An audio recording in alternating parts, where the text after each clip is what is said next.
Coming up in this episode of In Clear Focus. If Nike, with all their incredible cutting-edge D2C capabilities and their amazing physical retail stores, can't do it all D2C, what makes most D2C brands think they can? Realistically, they cannot.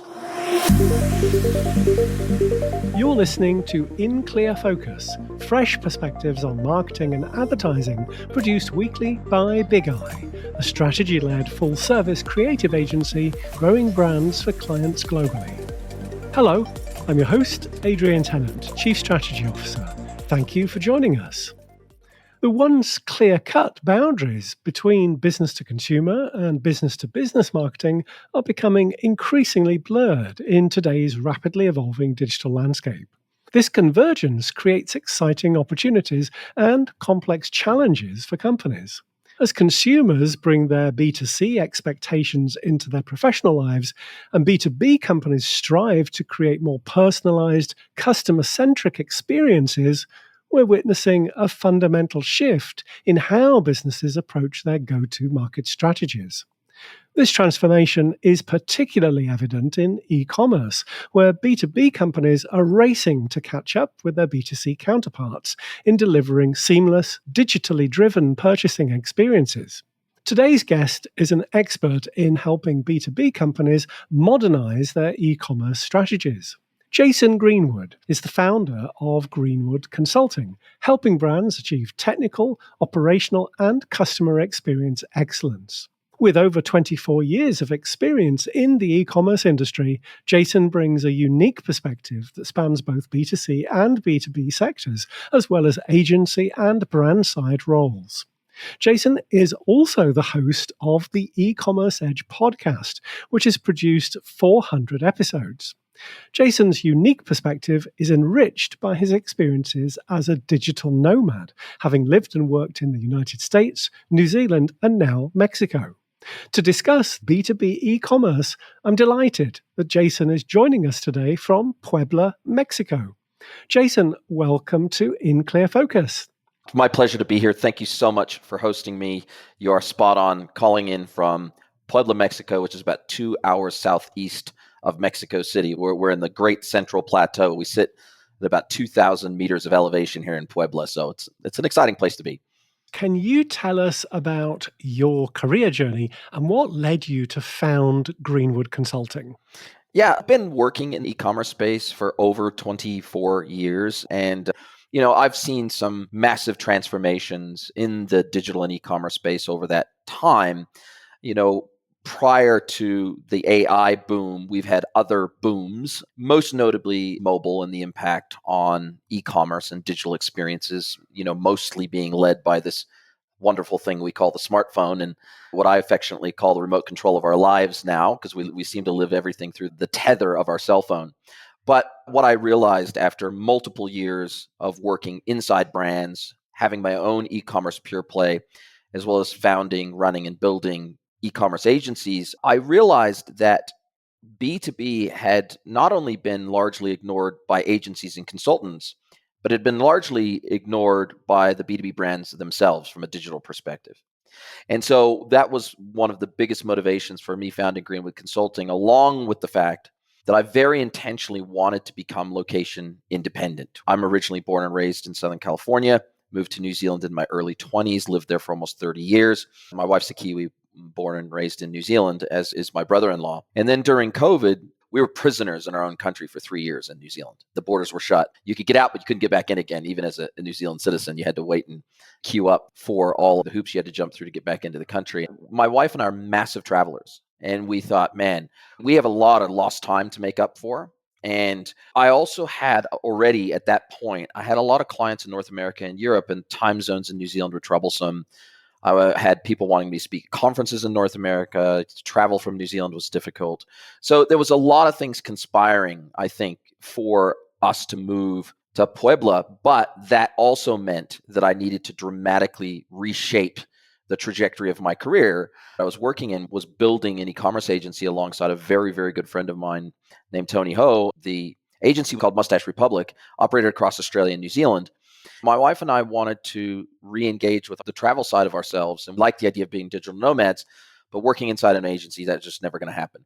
So I sold my shares back to the founder and then established my own independent e-commerce consultancy.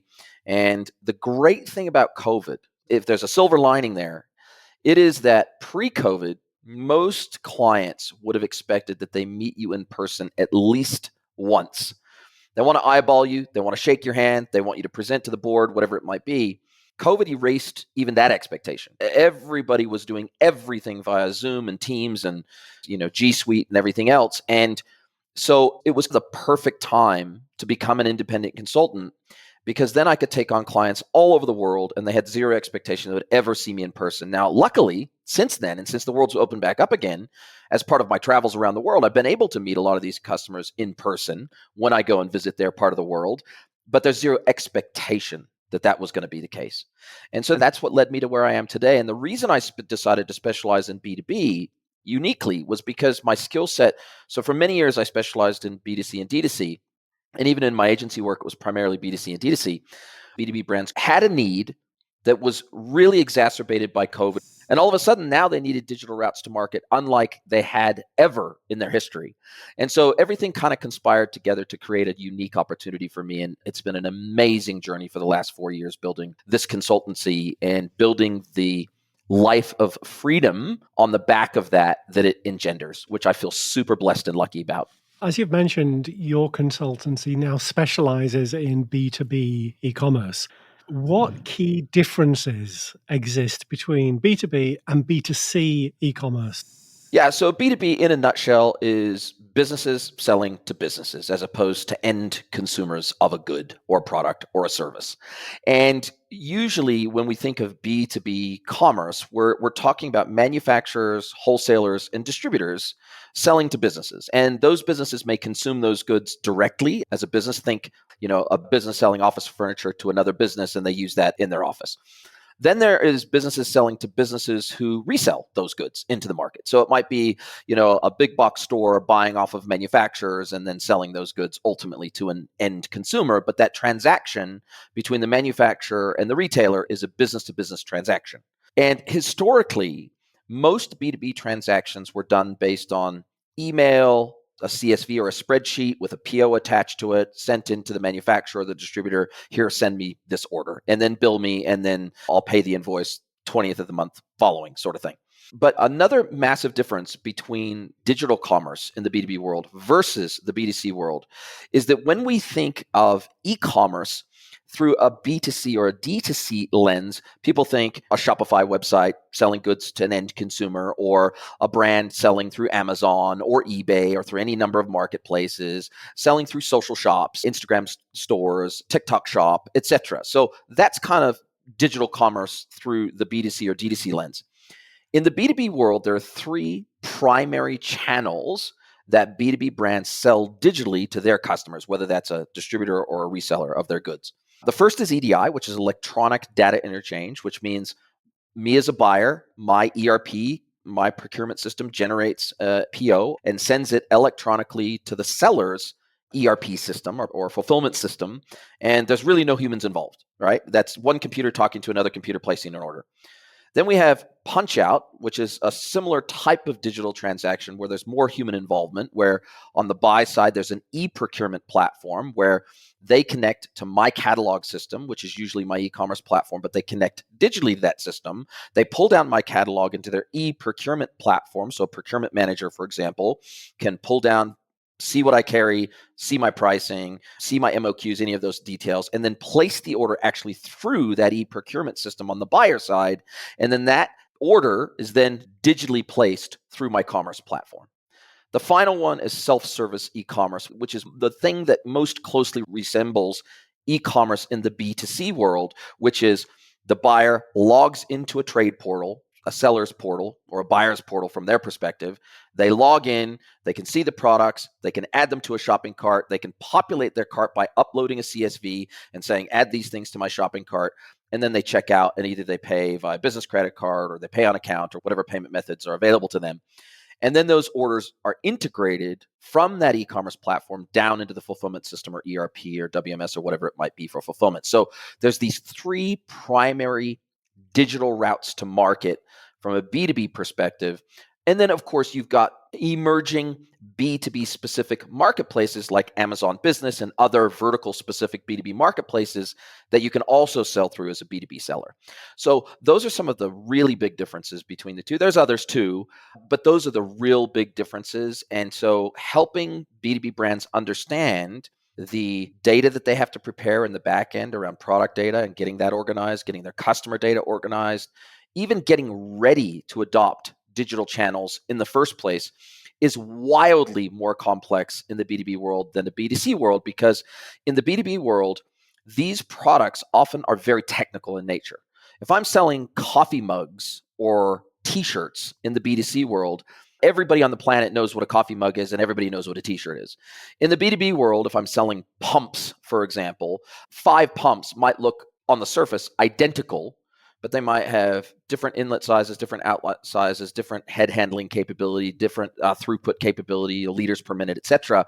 And so the specifications or the product attributes in the B2B world tend to be massively more complex than in the B2C world. And being able to support that is much more complex. It's much more difficult usually, and it's more difficult to aggregate that data together to be able to efficiently and effectively sell B2B products, combined with the fact that you have much more complex pricing models in the B2B world as well. So in the B2C world, as an example, price is an attribute of the product. I sell this product, this coffee mug, for $6. It doesn't matter who you are. If you come to my website in the B2C world, you buy this mug and you're paying $6. In the B2B world, we have very complex trade pricing where the pricing is an attribute of the customer, not the product. So these types of unique complexities in the B2B world mean that the consulting that you have to be able to do as a consultant to be able to service that industry, and even the language that they use. So in the B2B world, most people don't use the word, again, they'll use the term trade portal or buyer's portal or something like that. They don't necessarily even use the word e-commerce, but that's what they mean when they're talking about those types of digital services. And so even the language that we use, in the B2C world, we use the word click and collect if I'm going to go to a store and pick up something. In the B2B world, we use the term will call for going and picking up something from warehouse. So even the language that the B2B world uses is totally different to the language that the B2C world uses, even if they're referring to the same thing. And so being able to consult and speak the language of this industry is really important, because otherwise you just won't be taken seriously. While preparing for this podcast, you mentioned to me that many B2B brands realized during the pandemic that they were 10 to 15 years behind in terms of digital commerce. So, Jason, what are some of the most common challenges these companies face when trying to catch up? Yeah, one of the things that I see when I go in, because a lot of times brands will come to me and they say, we're ready. We've got board approval. We're going to go and spend $500,000 on e-commerce and we're ready to go. We're ready to pull the trigger. We see the importance of it. So they've got the kind of the top-down mandate. Maybe they even have the bottom-up mandate because their customers are saying, hey, look, you either offer us digital commerce in some way or we're going to find a supplier that will, because it makes us more efficient to be able to buy digitally than it does having to talk to Bob, my account manager, to be able to place an order and via email and 5 emails backwards and forwards. So even where there is very clear leadership support for digital channels, oftentimes there's a lot of foundational work that needs to be done to get ready to be able to deliver on a digital services layer and an e-commerce capability within the business. And most B2B brands that are doing e-commerce or digital commerce full stop for the very first time, they might have lots of internal knowledge around their products, their customers, and understanding their customer needs and being able to go out and either procure or manufacture products that are a great product market fit. But they oftentimes don't necessarily have any digital capabilities within the business outside of IT. So their IT team usually will manage all internal IT systems, their ERP, their WMS, their fulfillment platform, their internal desktop computers, their network drives, and they'll have internal IT capability.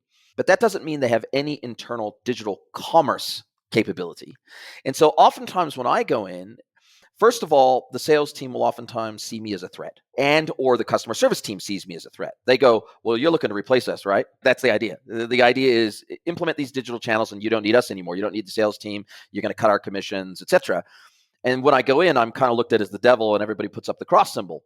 But usually within 10 to 20 minutes of a conversation with sales teams and customer service teams, I become their best friend really quickly, because I don't know a salesperson alive on the planet that likes admin. And anywhere from 20 to 60% of a sales rep, whether they're called a BDR, a BDM, an SDR, an A, whatever they're called inside the business, they're effectively fulfilling a sales function within the business. Anywhere from 20 to 60% of their job is just pure admin that adds zero value to the customer experience.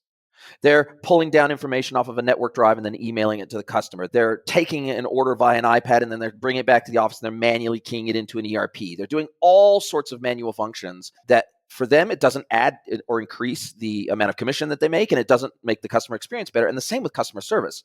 Customer service is even worse because usually customer service are not incentivized with commissions like salespeople are, but yet they have to do lots of the same functions. They answer the phones, they answer the live chats, they answer the emails, they answer questions, they take orders on behalf of the customer, and they're living inside of an ERP, manually keying in these orders. And they're not even incentivized financially to do so. They're just making their hourly wage or whatever it is, or their salary or whatever it is. And so they feel the value that they get out of their role from a customer service perspective is we're super valuable to the business because we're super valuable to the customer experience.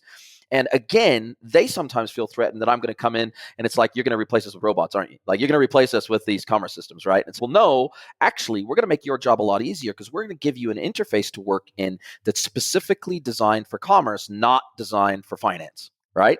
We're going to make your job easier, more fun, more fulfilling, easier to do.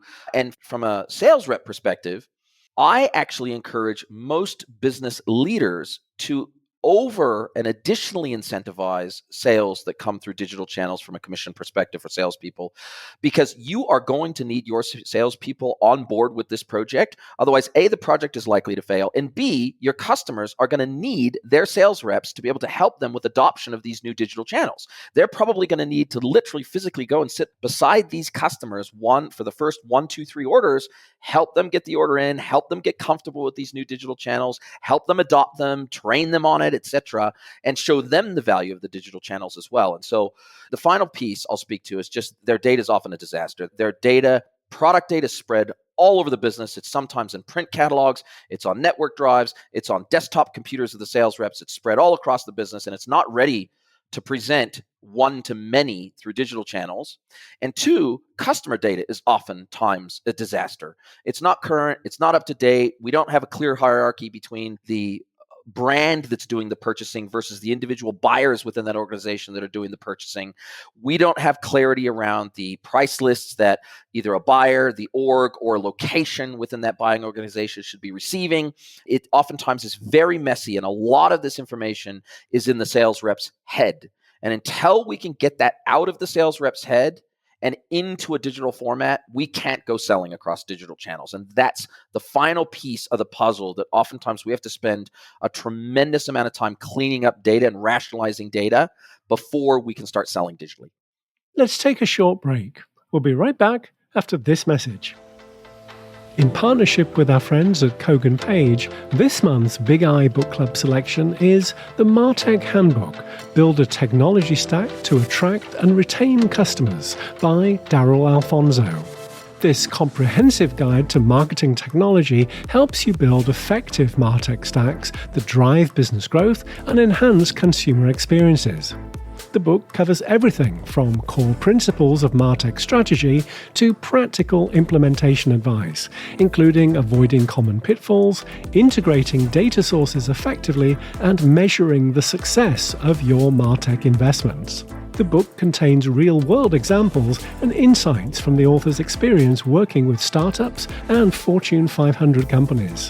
Whether you're a marketing professional responsible for optimizing a tech stack, a business leader driving digital transformation, or a student preparing for a career in marketing, the MarTech Handbook offers valuable strategies for leveraging technology to attract and retain customers. As an In-Clear Focus listener, you can save 25% on the MarTech Handbook when you order directly from the publisher at koganpage.com. Just enter the exclusive promo code BIGI25 at checkout. Shipping is always complimentary for customers in the US and the UK. So let the MarTech Handbook help you build a MarTech stack that drives real business value and keeps you ahead in digital marketing. Welcome back. I'm talking with Jason Greenwood, the founder of Greenwood Consulting, about B2B e-commerce.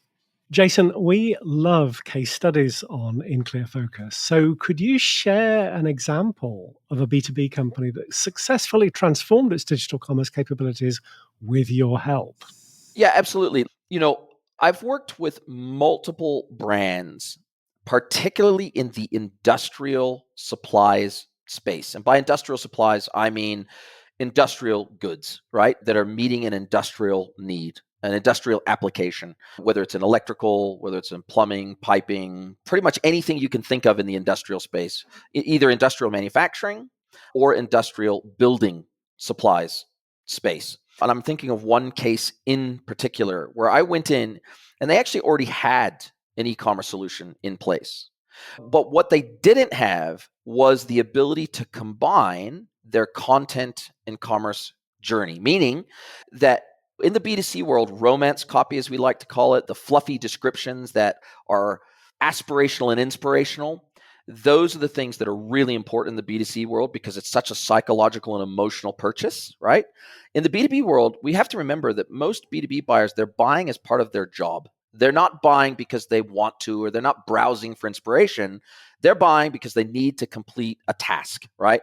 Whether it's a procurement specialist or a sales specialist or just distributor who's going to on-sell those goods, whatever, they're buying with a purpose. They're coming to your website or they're integrating with you via EDI as part of their day job, not because they've got some free time on a weekend and they're enjoying browsing your website. That is not what they are there to do. One of the things that these businesses have challenges with is, especially if they're a manufacturer and a distributor, which is actually very common. I had a brand recently who about 20% of their catalog is manufactured, meaning they make it, and about 80% of their catalog they distribute so that they can go to market with a full solution set. As opposed to selling SKUs, they're selling solutions. That's what they want to sell. They want to sell packages that meet a need, right? And about 20% of that they make, and about 80% of that they bring in, and then they package together, and then they send it back out again. They had two completely different platforms, one for content, one for all this wonderful brand information and all this fluffy stuff that loves to get indexed by Google so that Google can send you the traffic to the right pages. And then they had their commerce platform, which was completely independent. Well, what we did is we re-architected this. And they had actually a subdomain for their content website and their shopping website, which to Google looks like two completely different domain names. And they see it as two completely different brands, right? We want to bring all that beautiful, rich content around products into the commerce platform so that we can have it all being managed through a central domain name, right? And we want to be able to present that at the right time to the customer as part of their buying journey, because not everybody will need that additional content. They just want to know the facts, the figures, the stats, the specs, and that's fine. They can go into a category of light switches, for example, and they can then filter down. They can basically take those hardcore attributes of the product and they can filter down and find exactly what they want for the exact application they need. But other buyers, they need more information, right? Especially if they're a distributor buying off of these guys and then they're going to resell it.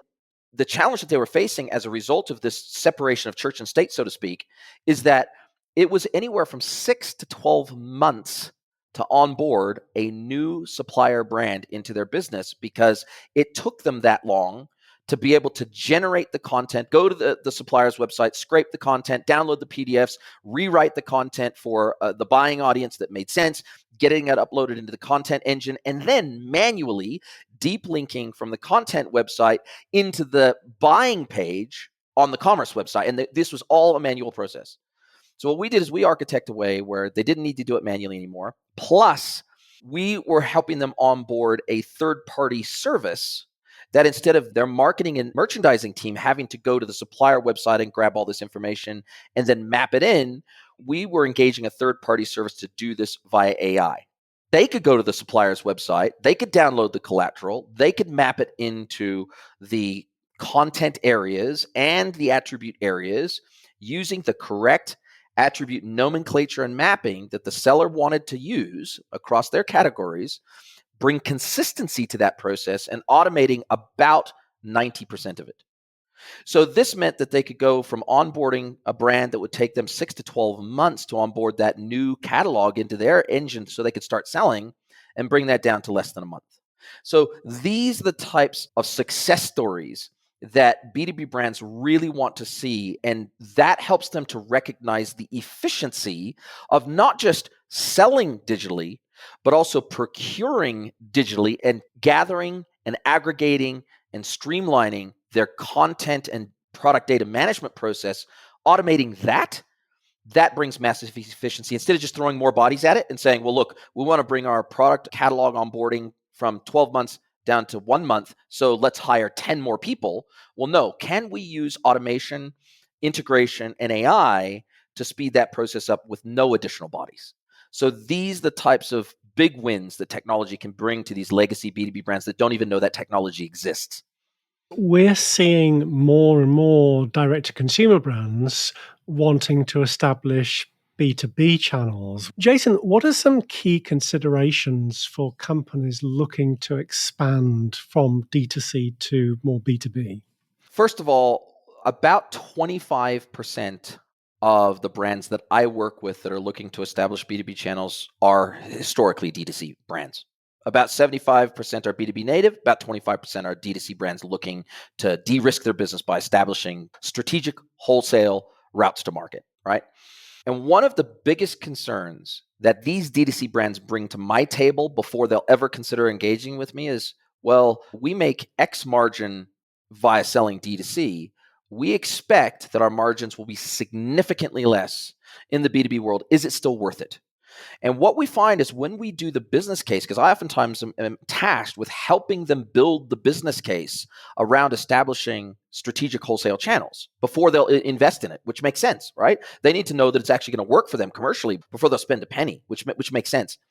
What we find is when we do the homework, that the net margin oftentimes ends up being almost identical to their D2C channel. Now, when I say net margin, not the selling margin, but the margin they get to keep after costs ends up being about the same. Now, the reason for that is because in the D2C world, yes, at retail, when they are selling the goods to the end consumer, the selling price captures the retail margin and the wholesale margin. That is true. However, they also have an astronomical cost base associated with that because they're responsible for 100% of the customer acquisition costs. They're responsible for 100% of the distribution costs. They're responsible for 100% of the store establishment, if they have physical stores as well, if they're an omnichannel business, for building and maintaining stores and staffing stores, etc. So the cost structures associated with DTC selling are astronomical and climbing fast. And especially if they sell, even if they sell through Amazon, anywhere from 8 to 12% of that selling price is going directly into Amazon's hands, not only as success fees, but also FBA costs fulfilled by Amazon, right? So what we find is that by offloading a significant portion of those selling costs to your wholesale partners, because they're already marketing in their market. They've already established their routes to market. They're already doing their own digital advertising. They're already selling on marketplaces. They're already doing all these things. We find that the net margin, because all those costs are defrayed and handed off to your distribution partners, not only do you get into markets that you could never get into where they're strong. For example, even vaunted Nike recently has had to backtrack on their D2C strategy. They realize that it has not been as successful as they would like it to be. And wholesale partners, meaning retail partners that were buying off them, that they killed off a significant portion of their retail doors over the last 2 years in favor of D2C. They realized that they couldn't fill the gap with D2C sales that they had lost in the wholesale space. And the cumulative brand loss effect in terms of visibility is huge for somebody like Nike. And if Nike, with all their incredible cutting-edge D2C capabilities and their amazing physical retail stores, can't do it all D2C, what makes most D2C brands think they can? They realistically, they cannot, right? If Nike is not in the athlete's foot, they're going to lose a tremendous amount of business. If they're not in Dick's Sporting Goods, they're going to lose a tremendous amount of business. Nike has to be everywhere their customer is and wants to be, including Amazon. Nike pulled the pin on Amazon because they felt that Amazon was taking too big of a cut. They went back with their tail between their legs and they're selling back on Amazon again. So this just tells me That strategic wholesale, I'm not selling, sell to every Tom, Dick, and Harry, and don't be careful about where your brand is positioned, how it's priced in the market, how it's promoted in the market. Of course, you have to think about all those things to preserve the brand equity. But in today's day and age, it is almost impossible for a brand to be solely D2C and be successful, because the customer acquisition and servicing costs are just too high, and you can't be everywhere at all times, no matter how much money you spend. Great advice.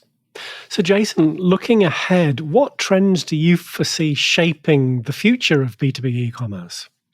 Yeah, so the data from DC360, the US Department of Commerce, and others, their data forecasts that the growth of B2B e-commerce will be somewhere between 8 and 10 times the growth of D2C and B2C e-commerce for at least the next decade.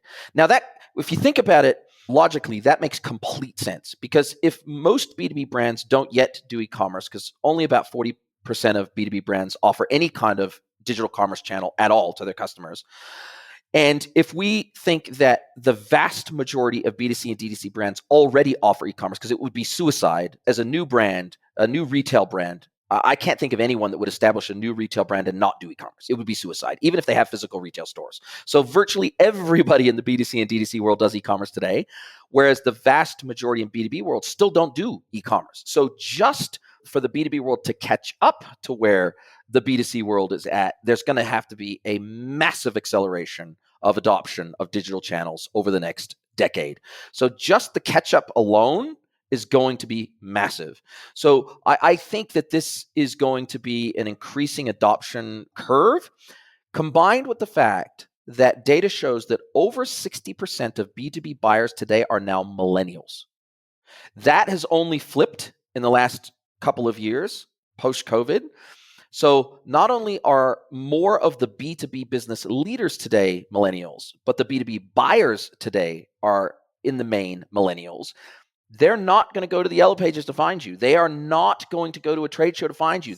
If you are going to be in their consideration set as a buyer, they're going to go to Google. They're going to go widget X manufacturer, widget X supplier, widget X wholesaler, widget X distributor. They're not going to go through their dad and granddad's or grandmother's sales channels. They're not going to wait for a supplier to come and knock on their door. That's not how they're going to find new suppliers of the goods that they either need to use in their business or sell on.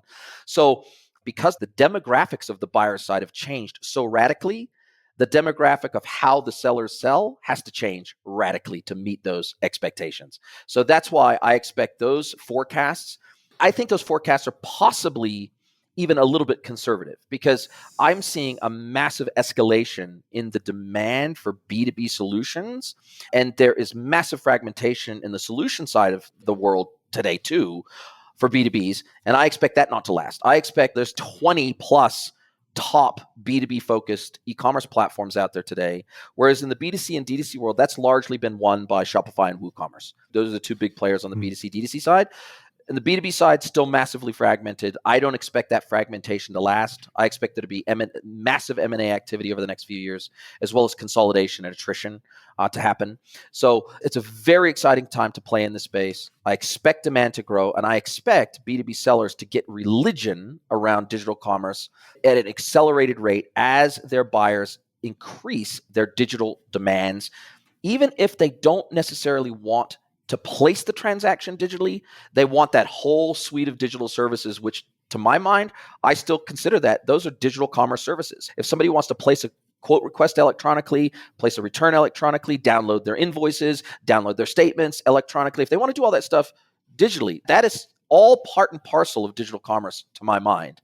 And I think that is just a native buyer expectation today. So I expect that to accelerate. Jason, if listeners would like to learn more about your work at Greenwood Consulting or the E-Commerce Edge podcast, what's the best way to do so? E-Commerce Edge is on every audio podcast channel. It's on Apple, it's on Spotify, it's everywhere. Plus it's on YouTube, plus it's on Rumble. I've also got the video of the podcast is available on Spotify as well, because I'm video approved, not just audio approved. So go and check out the E-Commerce Edge on any podcast channel of choice. I use HeyGen to convert all of the episodes into Spanish editions of the podcast as well, which is a new thing. Put out almost all my content also on LinkedIn. I'm very active on Reddit. And then, of course, greenwoodconsulting.net if you want to learn more about the services I provide. And I also have a whole bunch of information about the podcast and a blog on there as well. So those are the main channels. Jason, thank you very much for being our guest on In Clear Focus. My pleasure. Thank you so much for hosting me. It was a great chat. I really appreciate it. Thanks again to my guest this week, Jason Greenwood of Greenwood Consulting. As always, you'll find a complete transcript of our conversation with timestamps and links to the resources we discussed on the In Clear Focus page at bigeyeagency.com. Just select Insights from the menu. Thank you for listening to In Clear Focus, produced by Big Eye. I've been your host, Adrian Tennant. Until next week, goodbye.